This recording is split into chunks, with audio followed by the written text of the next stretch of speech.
Hello दोस्तों, राधे राधे। मैं माला प्रजापति हमारे यूट्यूब चैनल में सभी दर्शकों का स्वागत करती हूँ, अभिनंदन करती हूँ। आज मैं एक बहुत ही प्यारा विवाह गीत लेकर आई हूँ। अगर आप सभी को अच्छा लगे तो प्लीज़ लाइक करना, कमेंट करना और मेरे चैनल को सब्सक्राइब करना। धबिनी के दातवा में सन के बती सिया, उह देखी राजे वालो भाई।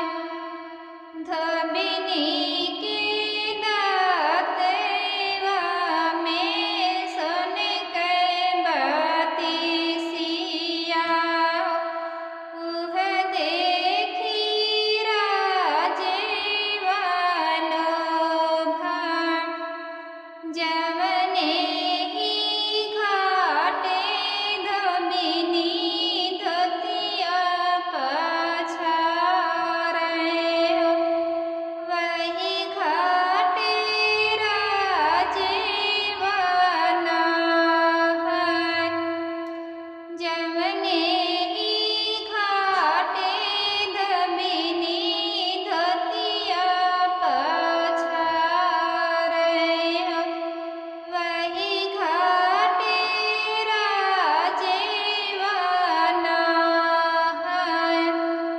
होते चला राजे होते चला राजे पड़ी जई है नार के छीट, पड़ी जई है नार के छीट। तुहरे लेखे धबिनी हो नर के छीटिया, मोरे लेखे आतर गुलाम। तुहरे लेखे धबिनी हो नर के छीटिया, मोरे लेखे आतर गुलाम। जब तू ही राजे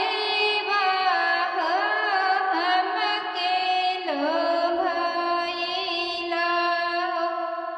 चली चला सारे की ओर। जब तू ही राजे हमके लोभाइला, चली